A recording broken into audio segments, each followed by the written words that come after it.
Hello and welcome to another episode of What Travis Says. My name is Travis and today let's talk about the weird saga that is K9, the television series. In yesterday's video we talked about Doctor Who spin-offs and I intentionally left off K9, the television series, because it's not really a Doctor Who spin-off, at least not in any way, shape, or form canonically, but also legally. If you want to watch the first episode of K9, you can actually do that here on YouTube. I will leave a link down below. It's about 23 minutes long. It's actually a pretty breezy watch. But K9 actually aired for 26 episodes back in 2009-2010. And as the title suggests, it follows the adventures of the robot companion K9 from Doctor Who, with no connections to Doctor Who. There are no other characters from Doctor Who. There are no references to Doctor Who. There are very minor Easter eggs, but we'll get into that a little later. The show was filmed in Australia with co-financing from Australia and the UK. K9 aired on Network 10 in Australia, and in the UK and other countries it aired on Disney XD. Its target audience was that of 11 to 15-year-olds. The British-Australian show was created using a mixture of live action and computer-generated images. They even got John Leeson, the original voice for K9, to come back for the series K9. The show was created by Bob Baker, one of the co-creators of the character K9. And Baker had been wanting to create a K9 series for a very,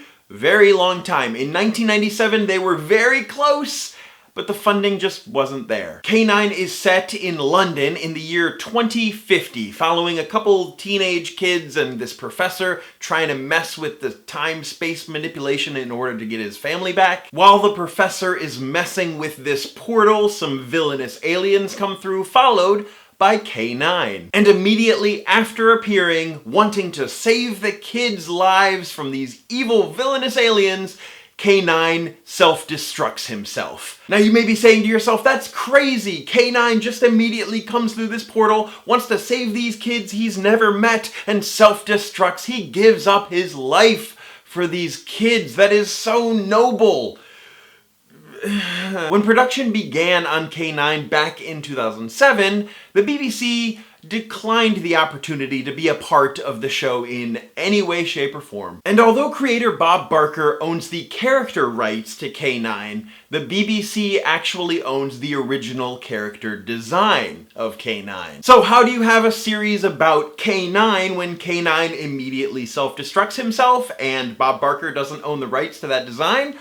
You have K9 offer up plans to rebuild, to regenerate himself into a sleeker, more high-tech being. And in doing so, K9 conveniently loses his memory of anything that happened to him before being regenerated. I use the term regeneration because that is actually the title of episode 1. You see that little tiny Doctor Who Easter eggs, but they legally can't make any real Doctor Who references. There are little similarities to Doctor Who as well. There are these robot police officers that kind of walk like Cybermen. There are these blue police lights instead of boxes, but they kind of make that visual reference. Also, there are many visual references to the inside of the TARDIS. When the kids visit the Doctor's lab for the first time, it's like people walking into the TARDIS for the first time. And of course, the professors want to control space and time. K9 and his new human companions then form a frontline defense against alien menaces from other planets and other times. And even though the first season ended in 2010, and that was the only season, back in 2014, the series creators said that they had hoped that there would be another season of the show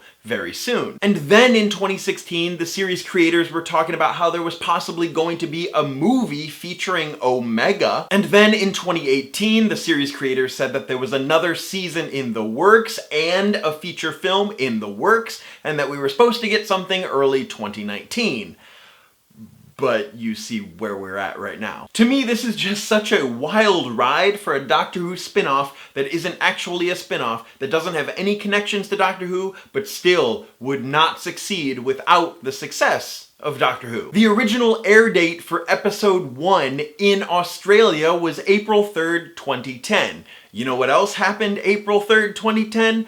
Matt Smith's debut episode, The 11th Hour. K9 is of course going to take advantage of Doctor Who's success, especially linking up just like that, even though there are no technical connections with K9 and the main series of Doctor Who. In the comments down below, let me know if you have ever seen this series, K9, the spin-off, non-spin-off of Doctor Who. I don't know how popular it was in the UK, but this design looked somewhat familiar to me, but I didn't know that it was a full-on series until just a couple days ago, when I sat down to watch the very first episode here on YouTube.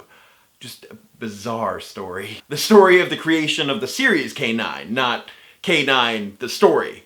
I'm sure that story is great. But that's it for this episode of What Travis Says. My name is Travis. Thank you for listening to what I have to say, and you will see me tomorrow.